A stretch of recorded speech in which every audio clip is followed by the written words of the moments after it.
They say that they had added up all of the different restrictions they see between trade between the US and the EU. They brought that to 39%, and that's why there's a 20% tariff going on. But other countries that don't fall under this heading, a blanket 10% tariff. Hey, Sarah, for the moment, thank you very much indeed. So as we've been hearing, the UK is facing 10% tariffs on the goods it exports to the US. Well, earlier today, the Chancellor Rachel Reeves indicated the UK government will not rush to retaliate against new American tariffs. And in the Commons, the Prime Minister said Britain will take a calm, pragmatic approach and continue talks with the US about a wider trade deal. Let's get the latest from our political editor, Chris Mason.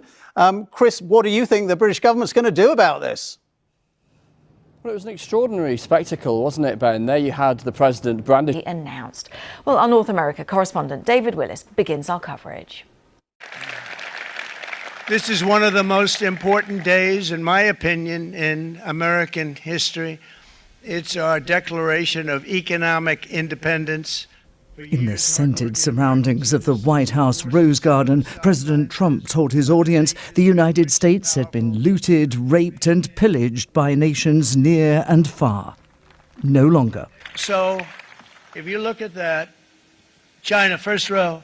Like a bookie offering odds at a horse race, the president listed tariffs ranging from a baseline of 10%, which the UK will have to pay, to reciprocal taxes on countries that have measures in place to keep US products out of their markets.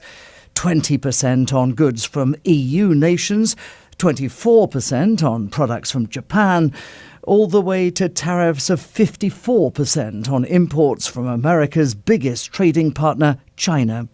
The United Kingdom, 10%, and we'll go 10%. So we'll do the same thing.